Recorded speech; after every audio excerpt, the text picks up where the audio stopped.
does chasing happiness make us miserable? So you hear a lot about this. I've heard a lot that people who chase happiness are actually make happiness harder to get. And I agree in many ways, because people, the way people chase happiness is so wrong nowadays, that basically I agree. And basically happiness, and again I've said this many times, comes from, according to psychologists, is not some spiritual mumbo jumbo, let's say. It's comes from meaning and doing all good actions. Well, good actions are meaningful actions. Okay. Trying to get happy directly by buying stuff gets you a small high, like, oh, look at me, I've got a new iPhone or something.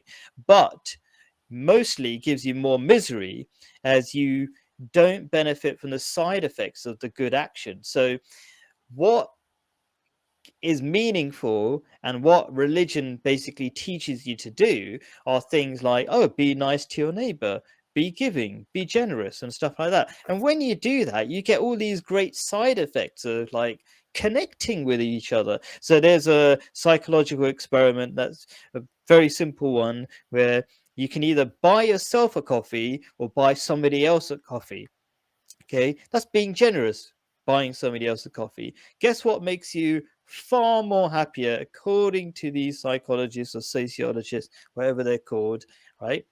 Giving the coffee. Why would that be a surprise? Like, do you really need another coffee? Because I've had millions of coffees in my lifetime, maybe 1,000, I don't know, but loads of them. I just don't need yet another one. But if I give coffee to somebody, that's just going to, if you think about it practically, that's just going to be a really interesting experience. Like, oh, hey stranger, can I buy you a cup of coffee? Like, think about the kind of interaction, the smiles, and the amazing experience that would be, and how much you remember that, and like how weird that was, and they'll be like, why are you doing that? And the amazing conversations that would come out of it. Anyway, so that's what I think. Chasing happiness directly makes you miserable. Chasing happiness by doing good things, gives you lasting happiness. Your thoughts, Salim? So the previous question is linked, isn't it? Because Yeah. do I mean, I'll give up the now and trade it off for the future.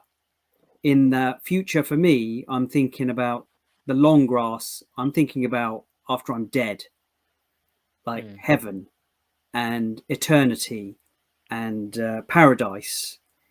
And there's a phrase that's often used. It talks about um, gardens beneath which rivers flow. And for me, the what are gardens, beautiful gardens that are the good deeds that we've done in this life.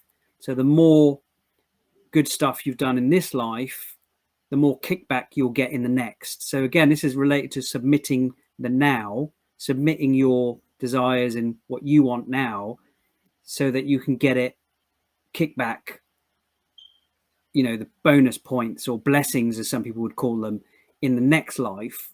So does chasing happiness make you miserable? I think you might be a little bit miserable, but you can take it, you can handle it, um, and so that's what I'm I'm gonna thinking. jump in. I'm gonna correct you in my opinion, right? I don't think that you sacrifice when you sacrifice today, you only get happiness in the next life.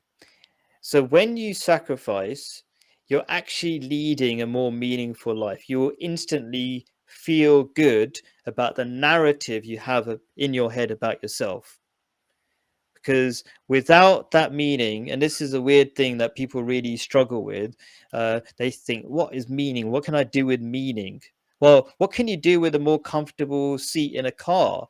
These are all stupid things. The things that, if you really look at your life, the things that you love, the things that you look back and when you had a great time in a holiday, it had some sort of meaning, had some sort of interesting experience. So Yeah, I don't think doing something difficult today means you don't get anything good today. It's not it's both. You get both.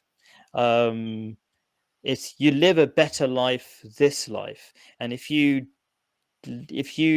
live selfishly, you create hell for yourself in this life, and you're experiencing it. So the next life is just a more sensitive awareness of the things you did in this life. That's all. So um yeah, so I think living a meaningful, a good life this life, that's good. You only, it's a win-win. You win this life, win in the next. That's my thoughts. What do you think? I think there's a little bit of selfishness there. So if you say, "Oh, I'm going to pray for paradise," and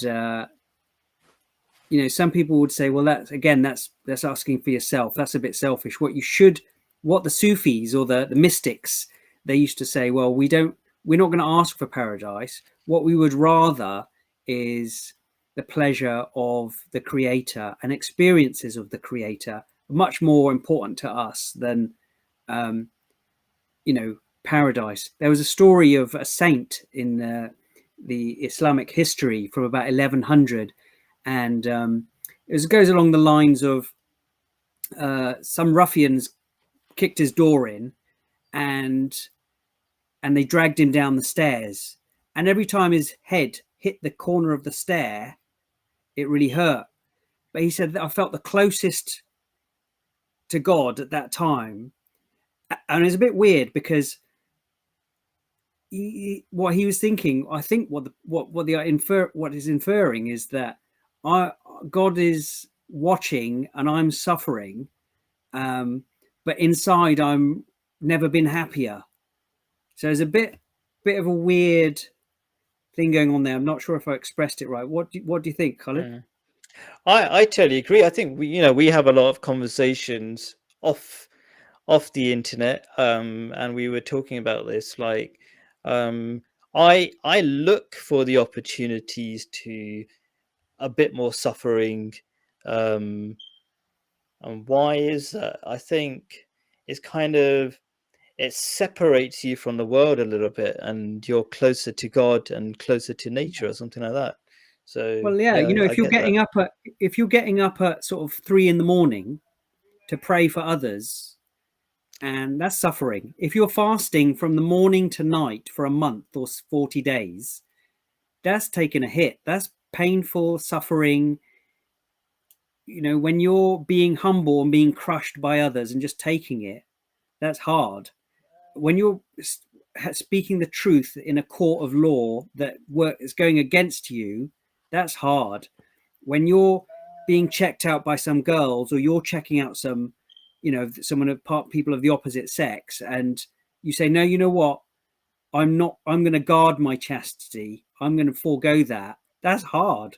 It's easy to submit, right? Well, not submit to them, I mean. So it's hard. All of this taking hits and suffering, waking up early and doing for others without any reward for yourself, speaking the truth, being honest, being I righteous. think it's hard. It's hard at first, and then it becomes you can't live without it. That's my experience, and I wouldn't like people. There are loads of people who wake up really in the morning because they're really excited to get up, and actually, there's a sign of being depressed when you sleep more, right? So if you're really excited, you don't really feel it as a painful thing to get up in the morning. Like, yes, I want to get up in the morning, I want to do that thing. And yes, and I quickly kind of summarize, or because there are loads of good points that you made that I kind of want to back up almost, which is like I forgot now. Never mind, forget it, leave it till next time, because I think we've run out of time anyway. So